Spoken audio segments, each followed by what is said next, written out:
And we are live. I still don't remember what I was about to say. Good morning, everyone. It is April 4th, 2022. It's either Monday or Friday. No, it's Monday. It's definitely Monday. It's definitely Monday. That I remember.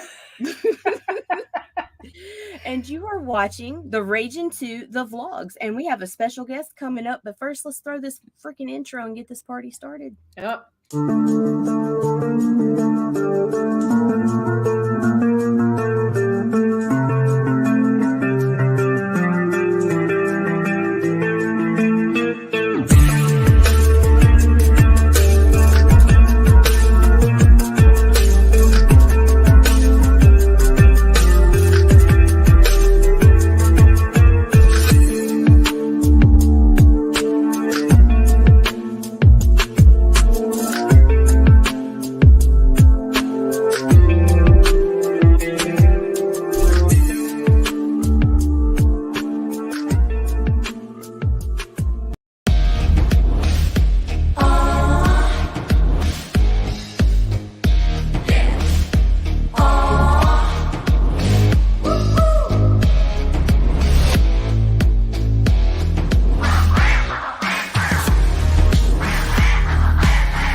And we are back. Hello, Daphne. Hello. Good morning. Good morning. Another Monday.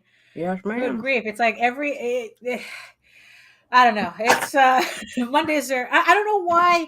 Why I get uptight about Mondays. It's like it's not like we have an outside job or anything. Because Mondays means pants. I mean, yeah, it's probably it's like pants. Shower, shoes. Oh, you put shoes on? Yeah, I got shoes on. I got shoes on. Oh, there we go. All right, hit my tip jar for that. Get us to 1,000. Everybody, get us to 1,000. So before we get into more foot pics by Nita. Hello, everybody. My name is Daphne Lage, and I am a comic book artist from New York. And I have been self-publishing comics since 1992, so I kind of know what I'm talking about, especially this early in the morning, even though it's 11 o'clock where I am now, just to tell you how my night went. And I am known for the medieval fantasy funny animal adventure Tall Tales, which volume 4 I am now beginning to have to work on putting together because it's scheduled for Kickstarter mid-year, so keep an eye out for volume 4 of Tall Tales Thieves Quest. And I'm currently known for my medieval fantasy soap opera drama Eagle Raven, Heir of the First Unicorn, which is just a little over a week away on Kickstarter for ending its campaign. So if you haven't pledged, you still have some time. We'll talk more about it later.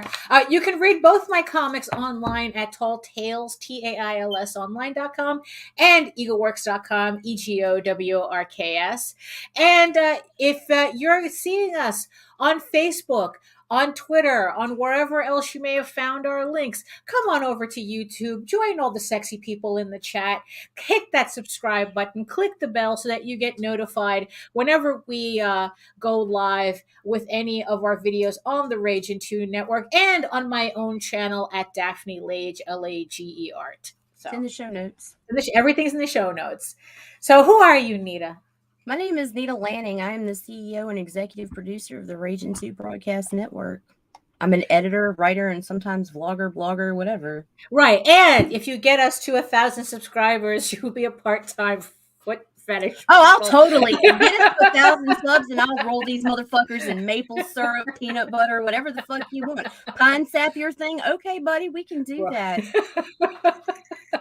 So there you go. So let's hold Nita to her word there. Get us to 1,000 subscribers. Show some love on that button, and yeah. So hello everybody in the chat. Oh, we have 13 people watching. Hello everybody. Welcome to Why our are you our here? little corner of the intertubes. And so who's in the chat, Nita? Who's in the chat? Oh gosh, everybody this morning. The usual crew. We got Mike, we got RJ. Ooh. Oh, I'm there. Holy crap. Right. You're there. I Oh my am. gosh. What the hell? Glenn Fleming. Wow. Hello, Glenn. George. Hello. Hey, Illusions George. of the Truth. Nicholas Tockert. Joe D. McPhee. Oh, there's a wrench. Hey, Jake. Hey. Grab my Oh. links, bro. The ninja. All right.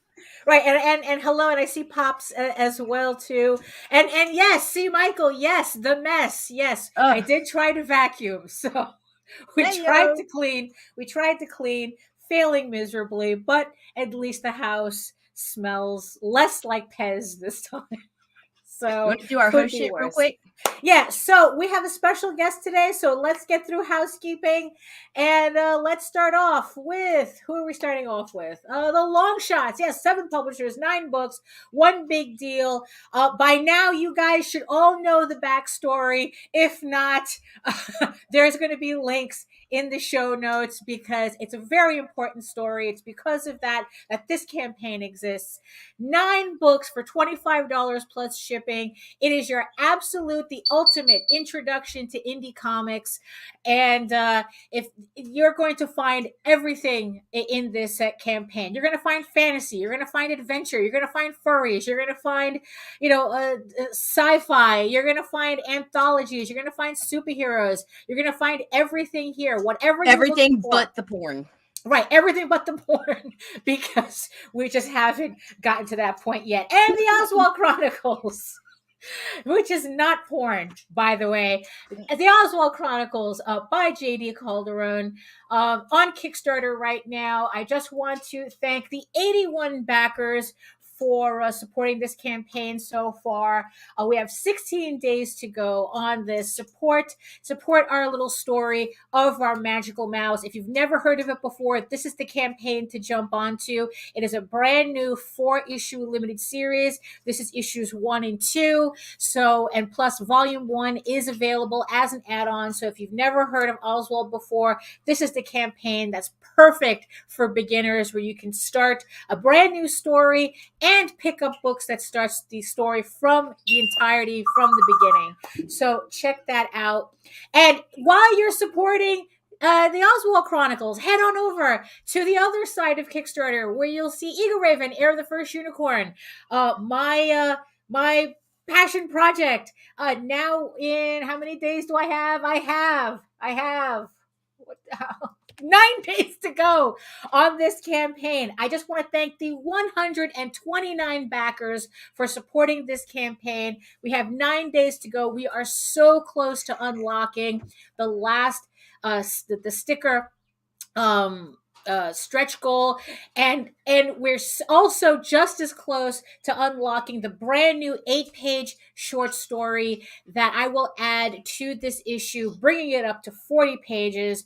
And if you support both the Oswald Chronicles and Eagle Raven, you will get a PDF of a second short story, a crossover with Eagle Raven and Oswald in a 16-page full color story I am currently working on. So help me reach these goals and get 2 brand new stories for the campaign. And because we're going to need to fulfill these campaigns, save 5% on your next Gemini mailer order with our coupon code Ragin2, and get those books out in the mail with class, first class, media mail, however you need to send everything out. And if you have any questions for us, if you have an idea, or you want a topic you want us to talk about, you can email us at raginabc@gmail.com, and we will take the time and answer your questions seriously, even if you're not. So we can do that. Woo! Okay, so is that good for today? I think so. Yes. You know what? Let's just remind everybody, especially back on the Eager Raven campaign. Don't forget that Jaden Lanning's exclusive cover is still available. So this is an exclusive cover to Eager Raven issue 4. It's a variant. It comes in 3 flavors: the regular version, the virgin, and the rainbow hollow foil. And it's only going to be printed for this campaign. There will not be any extras afterwards. So support the family, support the heiress to the Ragin fortune, and buy this cover on the Eagle Raven campaign. Yeah, because right now she's inheriting his debt. So well, yeah, we don't want that to happen. No, so there we go. No, Buy all the variants. So how about we throw a bump and bring in our sexy guest? Oh yeah, absolutely. Right, let's do that. See who we have here. Right. Oh my gosh, there we go. Hi, I'm Robert A. Malteri, the creator and writer of Nightwolf, as well as the founder of Lone Wolf Comics. Do you love stories about anti-heroes and supernatural beings like werewolves, vampires, demons, witches, zombies, and more? Then Nightwolf is the comic book series for you. Nightwolf's unique take on theology and mythology encompasses elements of horror, magic, fantasy in a modern setting. Born into an outcast breed of werewolves known as the Monokai, 18-year-old Rodney Marcelli is reluctantly thrown into an ancient war between good and evil in today's world where the line has been blurred. With the help of Snowpaw, the pureblood Monokai, Rodney must learn to master his newly found lycanthropy and mysterious kinetic energy power that only he possesses. Rodney must fight the Dark Covenant in order to avenge his friends and family, and to save the girl he loves from the master vampire, Lord Malice. Rodney Marcelli is Nightwolf. Thank you for taking this creative journey with me. I appreciate it so much. So what are you waiting for? Join the Wolfpack today. All right. Oh, and really quick too. Crossover. Right, exactly. Really quick too, because I can never talk about Eager Raven enough. If you support Nightwolf and Eager Raven in the next 9 days, because once my campaign ends, this crossover finishes. Pick up. You can pick up the Nightwolf Eagle Raven crossover exclusive print, but you have to support both our campaigns, Nightwolf and Eagle Raven, in the next 9 days before Eagle Raven closes on Kickstarter. Links all in the show notes, all in the chat. You know where to find everything. So there we go. So. Senor! Welcome to our corner of the interwebs. Like I said, we at least vacuumed and changed the air fresheners. So a man who needs no introduction, but we prefer an introduction because you've done a lot of entertaining things. I think I have. I see all these great projects on here, and I'm like, when was the last time I really did a major project? It's like, holy crap, I got to get busy again. So, so tell the peoples who you are. So, I'm shy and retiring, barely able to talk about myself, but I'm Brian K. Morris, independent publisher, freelance writer, editor, award-winning playwright, Facebook famous YouTuber, and former mortician's assistant. And I have a few things to offer, such as the internationally published Santa Stein, my bestseller, and also I write for other people. I currently have a trilogy of books about I'm in 2 of the 3 books about the 1966 Batman TV show. I have 2 essays in this series, and I am award-nominated author for Snow Ambition in this book here, which all are available from Amazon. And you can see all my stuff on risingtide.pub. But yeah, I'm up for the Pulp Factory Award for Best Short Story, and I'm as stunned as anyone. So anyway, plus I broadcast about 400 hours a week, it seems, some days. It feels like it. Like, it just feels like we're always up against you at some time. No matter what time, 2 in the morning, Brian K. Morris is on. Yeah, Fuck that guy. No. as if anyone would. But anyway, no, it's like I probably mention you guys more than I mention my own stuff. You know, I'm noted as you come on my shows and I'll talk nice about you for the most part, and I'm constantly talking about Ragin too, about what the great job Thank you you, two sir. are doing. Oh, Serious, thank in all you. seriousness, and every now and then it's like, I could mention the Rising Tide broadcast. No, don't worry about that. Self-promotion. Self-promotion. Who would want to do that? Oh Anyway. boy. So what's going on, Brian? It's like what are you adding to your list of accomplishments lately? Well, I'm currently I've got a ghostwriting project that I don't know how much I should say about it, Right. but let's just say it will make some people blush. If it Oh ever no! gets out. Oh, are we writing? We don't blush easily, so do tell. Are you Well, writing no. the Burns? I'm writing something for somebody, and Okay. it's nothing I can show my mother-in-law. Let's put it that way. And now it's going to be about Nita's feet. So I know where my bread and butter is. Oh, and it's right absolutely. between her toes, apparently. Take that image from your mind. That's extra.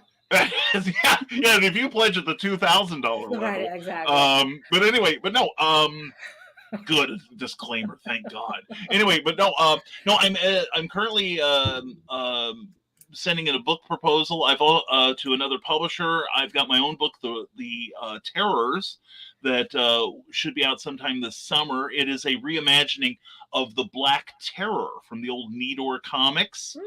But what if he really was black? Okay. It's about the added pressures of being a hero in the African American community of 1942. Wow. Okay. With no pressure.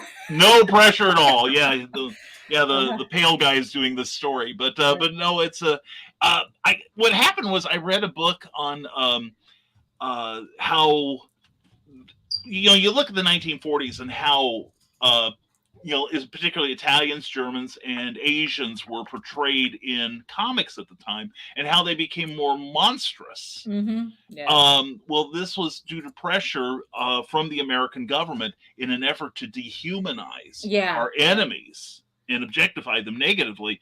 And I thought, well, being conspiratorial as I am sometimes and totally paranoid, I thought, well, what if somebody applied this to the superhero community and was trying to present heroes that were lily white to encourage people to go out and become Captain America, become superhero on the front line.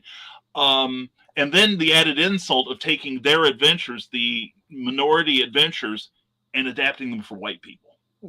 Wow. I think, isn't that like what that really happened with the whole mythology of cowboys? Yeah. It's like that Hollywood, like even though like cowboys were predominantly, black and Hispanic, Mexican, exactly. It's like Hollywood completely eradicated that in favor of the white stereotype. Yeah. And especially, but it doesn't hold water once you realize like a lot, like whole ranching culture is Mexican. It's like the fact that buckaroo is just the fact that white people couldn't say vaquero. It's like, which is, it's like, which maybe, I just butchered that word right now. You did better than I ever would have. So. I mean, it's like, so there's precedent for that type of history. Yeah. And, even going on, look at our, pop culture, rock and roll. Yeah. Was basically, African American spirituals to start out with. And then we've also taken like from the pagan culture, a lot of our holidays and such, we just, have a gloriously shameful history of cultural appropriation. Yeah. That, I just thought would make an interesting element for the storyline. And I fell in love with the thing, and there will be sequels to this one. So, but yeah, I've got that. And plus I'm part of an anthology coming up probably in the next couple months from Stormgate Press, Major Marjorie, that I wrote a short story, and it's a brilliant concept by Tim Bruckner about 1942. Marjorie Pettis is the leading actress on radio with her science fiction show, Major Marjorie, where she's saving the Earth from alien infiltration. But what people don't realize is those scripts are based on her real life. Oh, she's a secret defender of the Earth. And so I get to... Exactly, Glenn. Right, exactly. They are out to get me. I understand this. I've been paranoid for a long time. I got good practice, Glenn, and good to see you here. But no, it was just this wonderfully cheesy milieu where I can write like 30s and 40s pulp along with serials and old time radio and all the nostalgia that I desperately cling to because modern life has been like a crap show for the last half century. So exactly. Hello, Keisha. Hello, Nick. Hello, Nick. Yeah. Oh, oh my God! Oh, that's right. We are two pops. I thought Nick was saying something naughty there for a minute. I was trying to understand the double entendre, but anyway. No, it's really a wrench. It means that he's a mod. Okay. Okay. I don't. No, we really did give him a wrench. Was that like a brag, like a little braggadocio, or was that like a shot below the waterline for me that I better watch it when I'm on here? So I'm better behaved on other people's shows than I am on my own. I've noticed. It's like, I'm like Luke Stone says, I want to leave the wood pile a little higher than when I left it. So, and you guys cleaned up the whole place for me. So it's like the least I can do is at least be a good guest. So. Right. Yeah, exactly. Oh yeah. A somber moment here. Like if somebody has the link to the GoFundMe, could you throw it in my chat, please? Yes, please. David Fott was a great dude. Like all around good guy, and he is going to be sorely missed in the community. Mm-hmm. Mm-hmm. Yeah. Unfortunately for me, it was one of those things where it's like I wasn't familiar with him until after I heard that news, and then I started to look up his artwork and what he did and whatnot. So it's like, right. It's a little bittersweet, Mm-hmm. Yeah. May all the memories be golden. Yes, exactly. But so when people were wishing you a happy birthday, someone had posted up a picture that was like, I guess you in a movie. Like they had said that you were like the best Oh yes. I actually have an IMDb page with some real films on it. Oh. And my co-star, lovely lady, she paid me a compliment. She's a fantastic actress, and she said that most of the time, most of the people, well, I shouldn't say most of the people, but she's encountered some real goobers, I guess. And I, who have trouble memorizing stuff and tend to improv everything, because that's what I do 4 days a week, or if not more. But we went in, we had a great time. We did a shoot in this event. It was like a little campground on the edge of Linton, Indiana, the gateway to Vincennes. And what was really fun about, aside from the fact she was wonderful, was the fact that I was doing this like 2.5 feet from an active wasp's nest. Ew. And I'm allergic to them. Ew. So and it's on Moonlight Films, and Lloyd Kaufman is in it, Graveyard Stories. And I got the opportunity about 6 months after the movie came out to go up to Lloyd Kaufman at a convention, point to where my name is dead last in the credits, and said, "Thank you, Lloyd, for being in my film." Right. And because apparently I don't care if I ever get to see him again. No, but seriously, he took it with the usual good humor, but every time he saw me for the next 3 days, like, "Hey, Brian, you doing okay?" That sort of thing. So, Lloyd's a sweetheart. Everyone at Moonlight Films, please go to Moonlight Films on YouTube and check out their films. And I'm not going to say which part of, Graveyard Stories I'm in, but check around the 1 hour mark. Just saying. Anyway, not that I've watched it dozens of times, but he has it down to like, it's like 1 hour and 37 minutes. Yeah, 4 seconds. Give you the second signature on that too. But no, it was a great time. I had a lot of fun. But like I said, my memorizing muscles are, due to my advanced elderliness, are not quite what they used to be. So I got to make stuff up from now on. Oh no! But was like acting something that like you went out to do, or was it just like, people are just, oh, we're doing this film, you want to be in it? Well, what happened was, my acting thing was because I had done some acting like in grade school and high school, and the last thing I did was my senior year, where, of course, this was a long time ago. I had to get special dispensation from the principal in order to grow a beard. That they would not, you weren't allowed beards. You couldn't do even sideburns like this. They had to come like halfway down the ear. Wow. Because otherwise you were some sort of horrible reprobate, selling your soul to Satan because of your hair. Yeah, really, we couldn't have that. But I was playing the hero's father in it. So even back then I looked old. But it was one of those things where I didn't go to I thought I did such a horrible job of it, rather, because I'd set my expectations for myself so much higher than they really should have been, with no training or anything. So the first thing I did when I got home, or actually I skipped the cast party, I went straight home and shaved off my beard and vowed I'd never set foot on stage again. Well, then flash forward to about 15 years ago, and some friends, I'd gotten involved in local theater as a viewer. And also I had taken they'd offered some courses because I was also a playwright at the time. And I was taking these classes so that I could write more actor-friendly scripts. Actor-friendly? Actor-friendly. Really? That it's like the way that when I write a comic script, I want to make it artist-friendly. I want to make sure that we're talking the same language.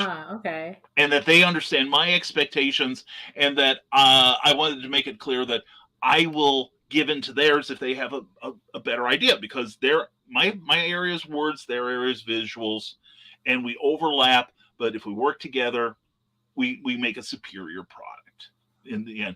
Well, anyway, I'd been attending these classes, and one of the ladies caught me in one of the local stores, and she goes, "You'd be perfect for proofs. We're doing Jekyll and Hyde, the Stephen Sondheim Jekyll and Hyde." So they're singing, and I'm like, "No." She goes, "No, you're proofs." And I'm like, "What?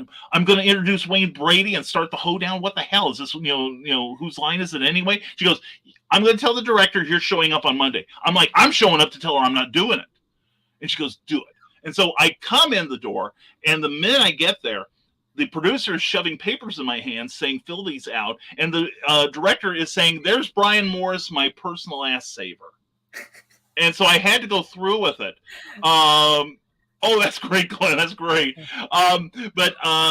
Yeah, seriously, I should. But with that introduction, I couldn't not do it. And so, like I said, I had no confidence in my singing voice, still don't. And I lip synced everything. And everybody was like, "Why do you sound like Julia?" That sort of thing. I was like, every time I get near you, you sound like a female. No, I'm Frankie Valli. No, but anyway, but we got through it, and it was I just love, it's like any sort of creative endeavor where you work with other people and you mesh, and you go from strangers to acquaintances to friends to you're watching everyone else's back. Right, yeah. Because they've got yours. Mm-hmm. And we got through this thing, and I came back with so many great stories, learned so many incredible skills as a performer, which I'm still using, obviously. And that I did it for a solid 15 years, doing all kinds of plays, comedies, some dramas, and I know how to throw to set up a stage punch that will make the audience gasp. Whoa! Yeah, it's hard. It's harder than it sounds, but once you get it down, it's good. Because people think it's the Oscars for a second. Exactly. Now, getting back to your question, I did a show in East Central Illinois with the Moonlight people, and they said, "We like how you perform in front of people, when you're selling stuff and talking with your hands and selling your books and stuff. Come down and do this part." And so I went down and just had an absolute blast. And I was in another vampire thriller of theirs where they said, "Brian, we need somebody you need to act absolutely insane and out of touch from reality." And I said, "Yeah, but when do I start acting?" It's like, and so we did that, and I got to overact, and the director, God bless him, Ian, would take suggestions, because I also have directed stage plays, and I'm like, well, here's what we can do to abuse me a little bit more. It'll look good on camera, so. Wow. Yeah. That's so how did that trajectory bring you into comics and publishing? And I mean, it doesn't seem like that it's that much of a stretch, but Yeah. like, were you pushed into this corner just as much as you were pushed into acting? I had a little more choice in the publishing and writing thing. Well, the writing, I'd been making up stories since I was a kid, because I have been reading actually, I've been looking at the pictures in comics since I was about 2. I grew up out in the country back in the 50s and 60s. And, we didn't have the internet. We didn't, TV was still a novelty. And we go to this little tiny little mom and pop grocery that the parents sit you down on the floor and say, read the books while the grown-ups are talking. I'd be looking at Superman because I saw him on TV all the time. And then I asked my mom about, how do you know the difference between cornflakes and rice checks aside from the rooster on the front of the thing? And she goes, well, reading. And so she taught me how to read when I was 3, and she used comic books in order to do that. So I tell people I'm the only person that went into first grade that knew the word invulnerable and could spell it. Oh, no. Yeah, and so teacher's sweating. Yeah. Why does he need to know that word? Well, you ran in Superman every week. That's why. But I would make up stories in my head. I'd play with my action figures, and they were the superheroes in the comics and everything. And then fast forward to about 1985 or so, one of my favorite comics is Zot by Scott McCloud, the guy who did those brilliant 3 books on the whole skeleton and foundation of comic books that I think should be required reading for anyone that wants to get into the creativity field of comics. And he did one that was a issue 10 and a half. And it took place between 2 issues. And Matt Feazell drew it. Scott McCloud wrote it, and everything was in stick figures because that's what Matt Feazell drew. Oh. And it was a photocopied thing. You fold it twice, snip off one end, put a staple in the middle of it. Oh, it was like a little zine, a little zine thing. It's a zine, yeah. And I started doing them and selling them out of the comic shop where I was working at the time, and getting all these mail order things going. And I got out of it, and I started up again in the early 90s, and I actually got this was before Diamond got the stranglehold on the industry, and I was distributing through Capital City internationally. In fact, there's somebody still in England trying to get rid of his old copies. God bless you. And then, of course, I'm starting to sell stories, and how I got into that is a little bit of chicanery, but we can talk about that later. But anyway, I'm finally plying my trade and actually using my journalism degree. Thank God, finally. And then about exactly 10 years ago, last February, I was working for our local water utility, and I got told, Brian, we'd like to see you in the meeting room. And I've been through high school, so I know what that tone means. I'm going to see the principal.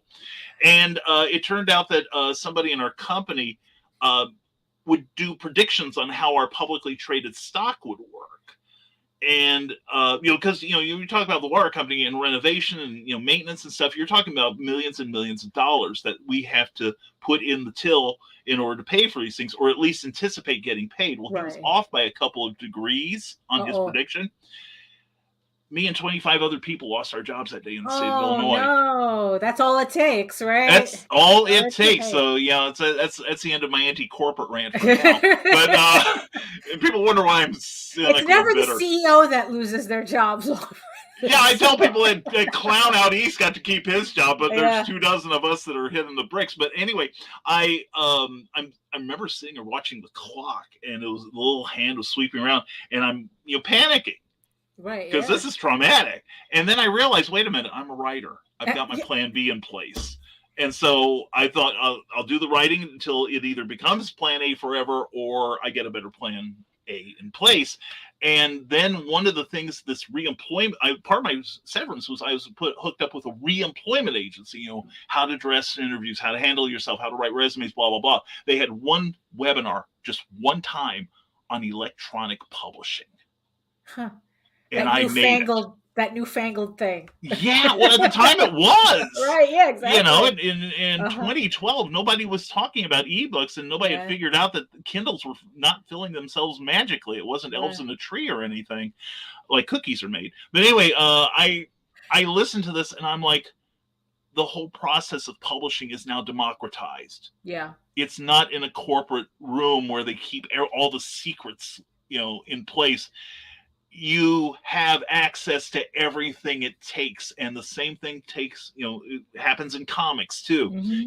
This was the start of print on demand, the start of where you could hire other people to do the stuff that a publisher would have done for you. And like I said, I just saw nothing but opportunity here, and a chance to write these things that I've always wanted to do. And that's when I applied myself to the writing. And in fact, my first publication ever was through a program that Amazon doesn't use anymore. It was basically paid fan fiction. And Valiant Comics allowed their IPs to be used. My first book was a Bloodshot book. Oh, wow. Yeah. And you get to write. I'm assuming, right. But I'm assuming that they kept the, like technically you were writing for them, but not really. Right. Yeah. They would, if I created a character, they would own the character. Right. And yeah. In fact, there's a story I tell people that I created 4 characters for this story to work, and I was going to kill all of them off because I wasn't going to be the Jerry Siegel of this generation. Right. And I'm sitting there. I made my outline. And I'm looking at, okay, type, look at the outline, type, look at the outline, type, and get to the next to last chapter. I'm done with that. And now I'm wrapping everything up. And I'm looking, and I'm like, wait a minute. These characters are supposed to have died in the previous chapter. But my brain had saved him. Oh, no. And I thought, you know what? If he fought this hard to survive, screw it. They can have him, So, but it was just such a great, it was so much fun, and I also have the opportunity, my job involved watching old Batman shows. Oh, it sucks to be me, doesn't it? Anyway. I know, really, yeah. I mean, because I kind of had like a similar story when I got laid off in 2013. And it's like, while people were like crying in the corners or whatnot, I was just drinking my tea going, I got a graphic novel to finish. Exactly. Yeah. Yeah, my meeting with the head of HR for the right-hand side of North America was sitting there trying to console me, and I'm like, "Can I leave?" Right? Yeah, exactly. It's like I got shit to do. And that's the thing. I mean, and it's the same thing with the pandemic, where it's like everyone's freaking out about what they're going to do, staying home, and I'm like going, yes. Fuck you guys. Yeah, exactly. I've been doing this. I mean, although the thing is though, so when lockdown happened and everything, did you actually find yourself busier than before? Oh God, I still get reminded. I was on the air every day. Right. Because I recognize that such as I am, I provide at least some modicum of distraction, if not outright entertainment with my travails. And I was on the air 7 days a week, plus guest starring on other shows. Wow. Plus writing, plus publishing. And that, I think that was one of the times when I really grew to appreciate the independent community, both in novels and in comic books, in all forms of creativity. Because like at the time, we don't know what the hell's going on. Right. And Marvel and DC are telling their artists and writers, pencils down. Yeah. Just sit still, and we got to figure this out while we restructure everything here. And and we didn't know if Diamond was going to survive. We didn't know what DC was going to look like with their internal restructuring at the time. And the rest of us are hold my beer. I got stuff to get exactly. out there. Right. Yeah. It's like, this is a great time to start a Kickstarter. No joke. Yeah. You're right. I found myself busier than ever and happier than hell to do it. Because that's a lot of us, and I say us because it's not me, but I think we provide an essential service. Honestly, the way people were freaking out when, when all these other media companies were like when Disney closed down their parks and people were protesting outside of it's like, holy crap. It's like, that's when it kind of hit me that it's like that what we do is really special. That it's like we're literally able to entertain ourselves. We don't depend on a corporate structure to do that base thing. And from that base thing, we're able to entertain other people around us. Exactly. And it's really weird to have it like just hit us in the face like that. It's like, wow, we really are important. Yeah, I'm sure you guys get it all the time where somebody comes up to you and say, I wouldn't have gone through this situation, whatever, if it weren't for you doing whatever you're doing. That's creative. And it's really strange. Like JD was telling me about a guy who served in Iraq, that he said that he had he had a different iteration of the trade paperback, but he had our comic with him. And he said, yo, you guys got me through it, man. And it's like, how do you even answer that? I know. I know. You're welcome kind of sounds, It sounds inadequate. Yeah, it really does. Oh my God, it's like you're literally getting people through a war zone. I know, and my goal is, just get them through 2 hours, one day a week, or more. But yeah, it's a highly gratifying thing, and every now and then I know we all get tired, right? Yeah, and we're all like, why? Some days you're like, why am I doing this? Yeah. And then something like that, the universe drops one of these people in your lap that says, hey, thank you. Yeah. And you just want to hug that person, right? Because they don't know how you've made their life a little better, but you don't know how they don't know how they've in turn made you feel better. Yeah, exactly. That it's like even though like I always talk about how I entertain for me first, like everything I do is for me first, and if I can share it, and that's gravy. But it's actually kind of nice to be able to share it and have people appreciate that. So it's because last night I actually got a fan letter, and it's very rare that I get these. And the guy's talking about how, are you going to finish? You have 3 more issues on the last Tall Tales thing. Are you still going to finish that soon? And blah blah. And I'm like going, oh my God, I have to actually answer this guy. And I've got to get a frame for the letter. I've got to figure out where on the wall I'm hanging this thing. It's those moments. Yeah, it's those moments that remind us that it's like maybe in the grand scheme of things, it's like, okay, you're writing about a Batman TV show, and and I'm writing about Lord of the Rings with animal heads and things like that, and it's like, it seems silly in the grand scheme of things, but it really is important to people. Yeah, I think it's the difference between taking a macro view of the world and a micro view, when the micro view is every bit as important. It's like, there's a song in a play called Title of Show, and it's a wonderful song. It's one of those closer kind of songs that you wind up singing when it has. And it's been a while since I've heard, but it's something to the extent of, I'd rather be 8 people's number 1 writer than 800 people's number 12 writers. Right. Yeah. That whole thing about I would honestly, it's like I would rather that like be a favorite of 8 people doing what I doing this, telling the story that I want, than being just another cog in a corporate machine. Exactly. Working on something that has nothing to do with me in the end. Yeah, and the thing is, some people get into this, like we're doing it for first job is the art, we're doing it for self-expression. We're doing it because we're having fun. But, if you want to get totally mercenary about it, I tell people also, you can keep more of the profits if you're self-published. Right. Yeah. Well, just like Brian Sanderson on Kickstarter. It's like, I don't even know how much he made, like $1 billion. He's never going to write shit again. He's done. Yeah. Well, I think that the stories that he wrote, that he put on Kickstarter are finished. It's just the money is for him to edit and produce the books. Mm-hmm. So these books are done, but it's like, yeah, I mean, if anybody should be shaking in their boots is his publishers. Oh my God, yeah, he just proved he doesn't Yeah. need them. Right, You know? exactly. I mean, I don't Yeah. even know what his final take is. I mean, last I saw it was like $20 million or something. Yeah, and you want to know something really cool? My good friend Eric Hawkins clued me into this, and I didn't. Hi everyone. Yeah. Sanderson did a 45-minute video. He got his team together because he's got a team. Right, yeah. Well, Anyway, but I've got my wife. But anyway, but no.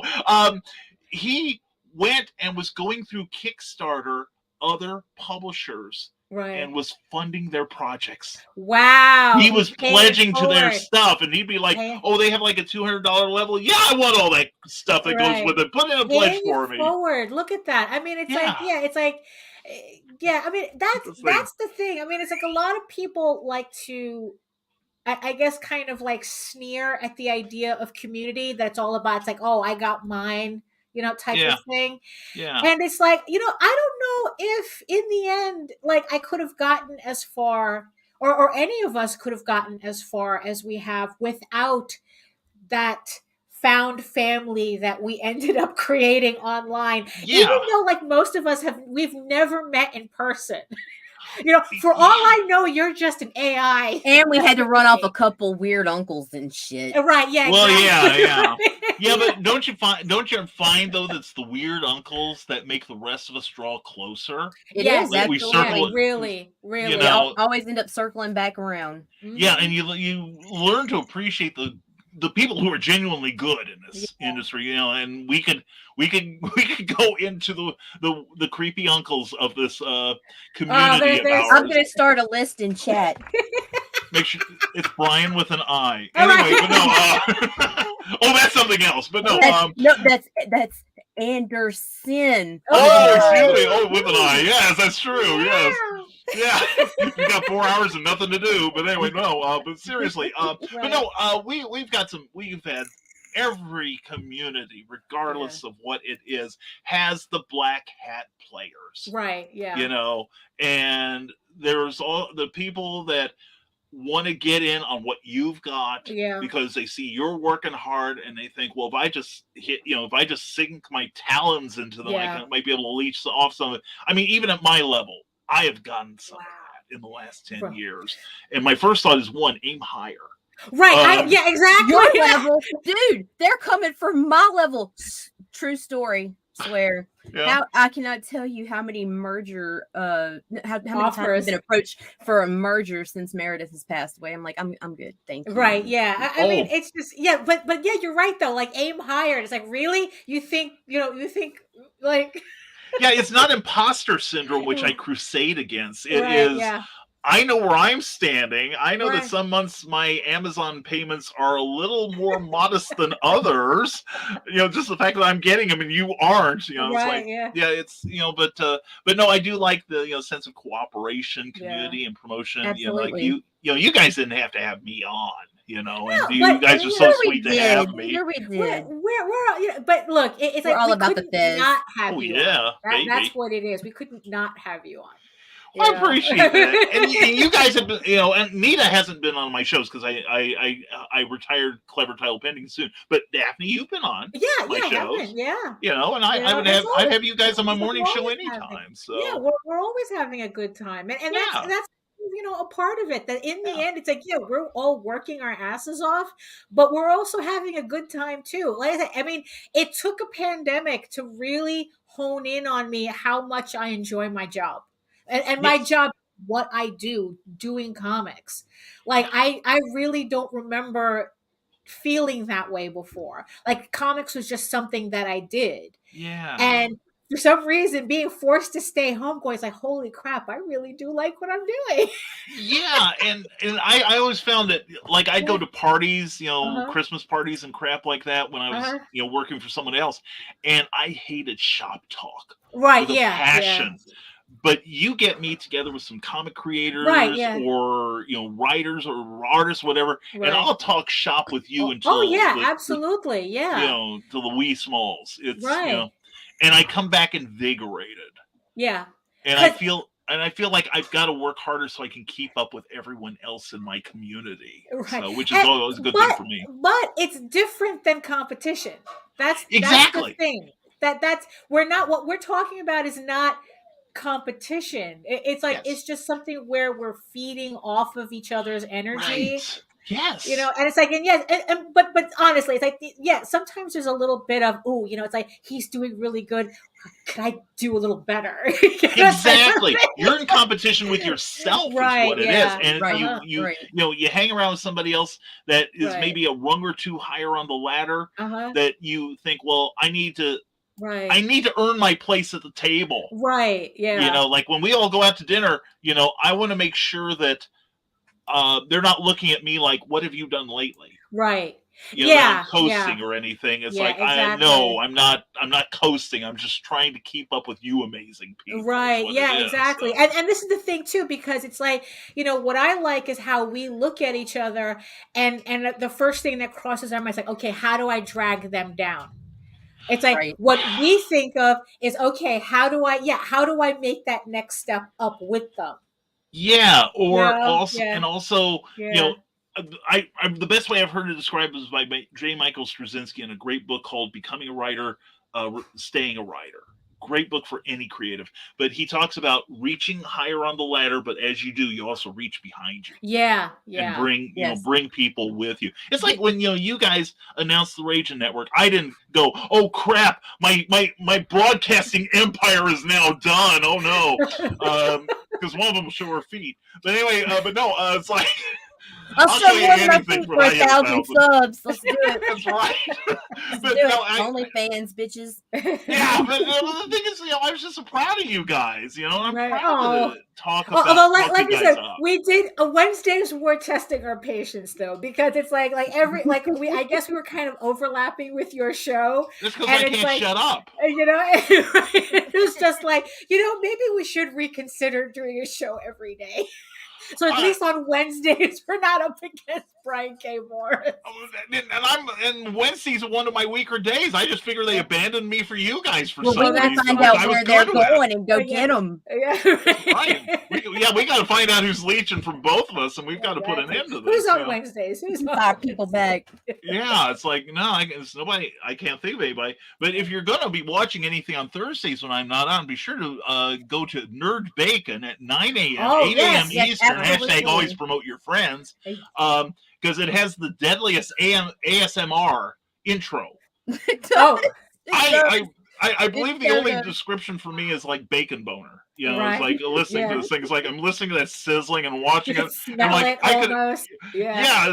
I'm like, I ate 2 minutes ago, and I could kill a pig right now. We love Nick and Luke. Yeah. Oh my God, yes, I do too. I seriously do. Those are two of my favorite humans on this planet. But I mean it's been so you were saying that you were doing ghostwriting. Now ghostwriting has always kind of confused me as to what exactly that is. Yes. So what is ghostwriting? Ghostwriting is basically where you write, you take no credit for it. And in fact, you sign an NDA. Most of the stuff you end up ghostwriting, you don't want your name on anyway. At least in my experience. Yeah, and I may be producing one of them soon. But anyway, sometimes it's almost always work for hire. You own no rights. You have. Most of the time, if you're doing it for someone else, you have no say in the direction. Oh, because I was about to say, I mean, are you at least collaborating with somebody, or it's like ish? Yeah, I'm doing it on my own for the most part, but and I've got some people collaborating with me during the editorial process to help me make sure that it's filthy enough that. But no, you're Sasquatch porn, aren't you? Yeah, pretty much. Yeah. The research is hell, I'm telling you. But no, it's a project I'm taking on, as is a lot of my projects, just to see if I can do it. Right. Oh, okay. You know, so and it's more like so is that like kind of like I guess how you get into things, just to see if you could do it? Like, it's more like, can I do it? In my case, yes. And Right. fortunately, that's one of the things that being a self-publisher, as you guys know, it's like I'm doing it. Like you said, I'm doing it for me. Right. Yeah. And it's like in order, my releases were a comic book novel, a parody horror book, a contemporary fantasy / superhero book. It's like I've never done the same genre twice in a row, pretty much, except for a couple short stories. Crime fiction, nonfiction. I can go where the muse takes me, or whatever looks interesting at the time. So with all these different things, the genres that you've worked in, so what's your favorite genre to work in? I think mine is probably pulp adventure, because I grew up reading Doc Savage reprints and The Shadow, and finding out this rich history behind both characters and all the characters that they inspired in turn. Without Doc Savage, we might not have had a Superman. Without The Shadow, we might not have had a Batman. So it just kind of feeds itself and becomes something even more amazing in the next incarnation.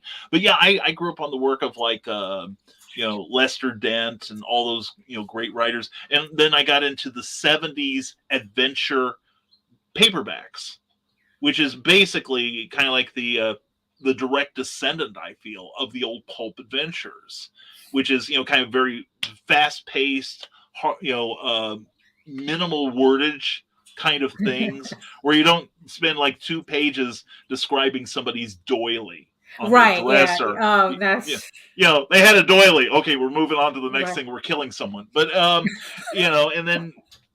I would think the overall pulp adventure thing is probably the one I enjoy reading the most, and I certainly enjoy writing the most. And of course, incorporating other things like humor and other touches from other genres that never hurt the story at all, in my opinion. So because in the end you're a mere mortal like the rest of us, even though it doesn't look it.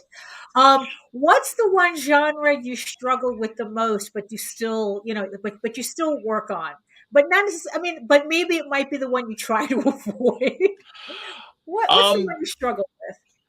I have a first draft of it done. I actually have a romance book. Oh, that's the one you struggle with. That's the one I struggle with. A fantasy romance. It's basically a take on the underwater princess meets the surface person. Surface dude. And I did a first draft of it for National Novel Writing Month a couple of years ago. And I was proud that I got through the whole thing. I was experimenting with technique to try to speed up my output, which I found another technique that works better now, and it allowed me to look back at this book, and it's going to need a page 1 rewrite, as I used to call it in the newspaper trade. But at least I've got the foundation done.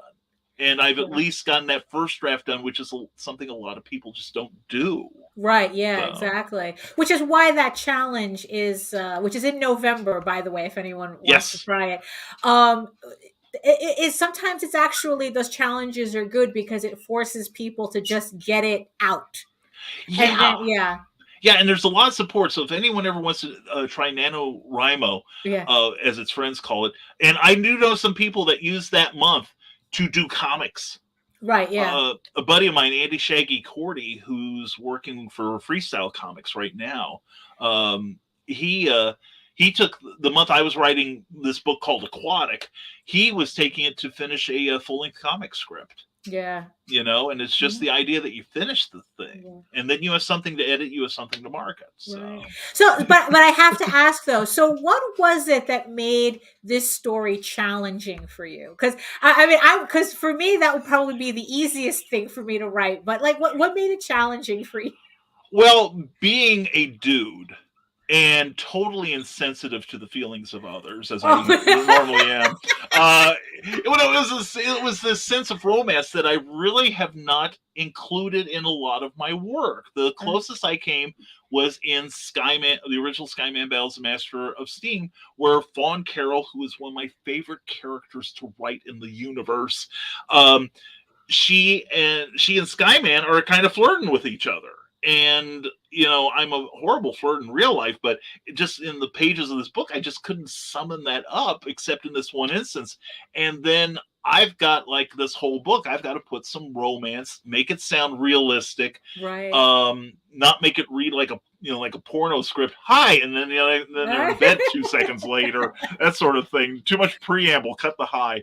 But yeah, it helped me introduce more of a sense of emotion into the stories rather than just being solely plot driven, right, or even just simply character driven. That the aspect of looking for love in and itself enriches a character, because that's something that's universal to a lot of people. So wow, that's I mean that's kind of I mean, I always find it fascinating to hear like what people find difficult. It's like, and yeah, I just find it funny that it's like I would have thought emotional resonance wouldn't have been something you would find difficult. Well, it is one of those things where, again, like in a lot of the pulps and a lot of the, actually a lot of serialized fiction, the protagonist may have a significant other, but where does it develop? Right. Let's look at Action Comics #1, probably one of the most reprinted comics on the planet. Lois hates Clark. Clark is pining for Lois like no tomorrow. Superman couldn't give a crap about her. But anyway, this weird love triangle there.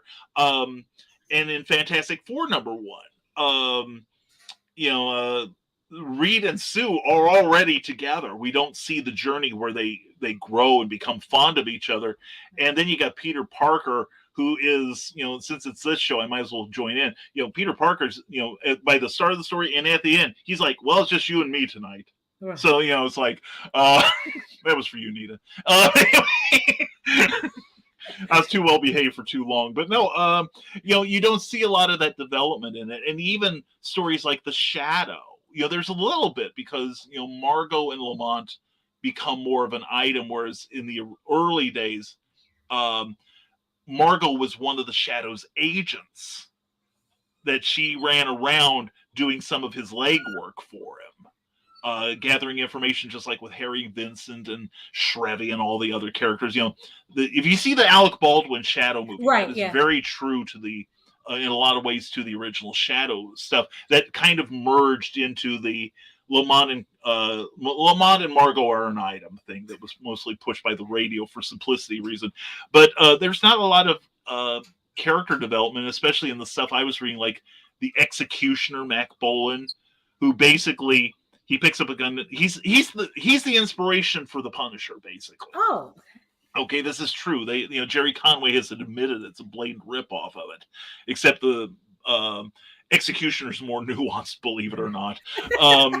And another one that I absolutely love, called The Destroyer, that they made a movie in 1983 called Remo Williams: The Adventure Begins. Oh, right, yeah. With Fred Ward and that was a great movie, totally underrated.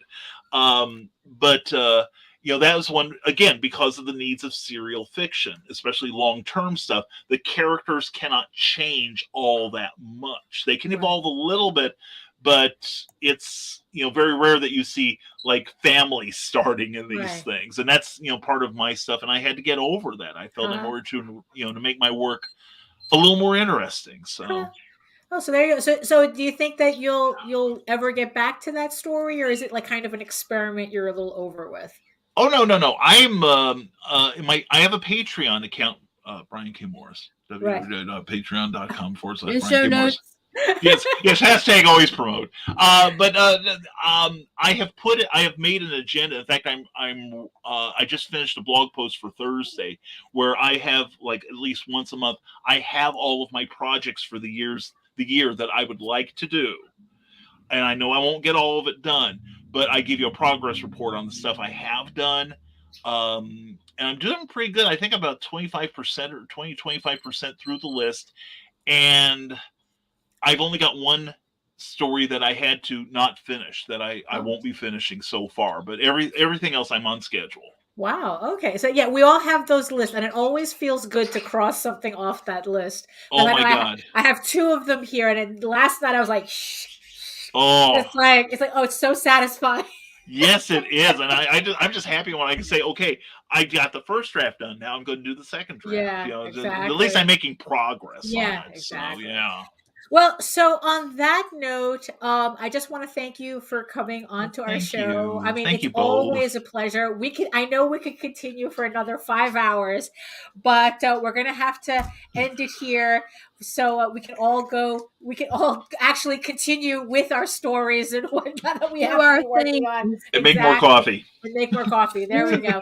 So tell everybody where they can find you, and of course everything will be listed in the show notes. But tell the people where they can find you. Just follow the police cars and the sirens. First of all, that's the best way. Look for the guy who they're saying officer. That's the man. No, go to risingtide.pub and you'll find links to my broadcasting, my Patreon page, which has a twice weekly blog. Every blog deserves a name.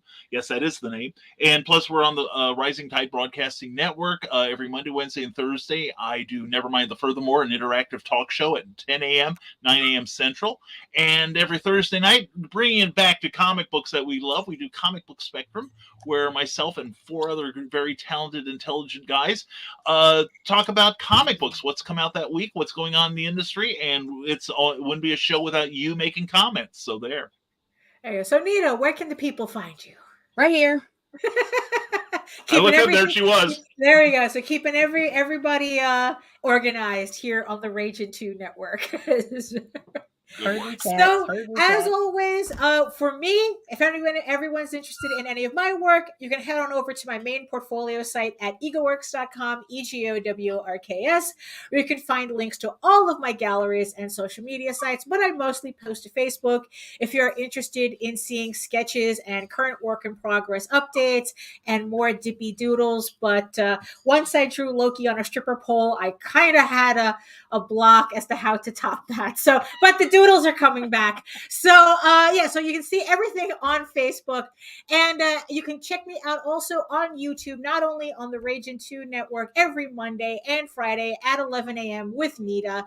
You can also catch me on Wednesdays at 4 to 6, where I do my art live stream. And I'm looking to get back into doing more recorded videos, but you know what? Hit the like button, hit that subscribe button. Do everything to make the algorithm happy. And check us out on all our channels here on YouTube. Mine at Daphne Lage Art, Nita at Ragin 2, and Brian K. Morris at all his links in the show notes below. And on that note, I just want to thank everybody in the chat and everybody watching for joining us. We hope to do it again on Friday. And as always, eat your food, moisturize, mind your business, and always do the work. Because when you actually do the work, you never have to fake any of your accomplishments. And on that, we'll see you later. Hit the button. Hit the button.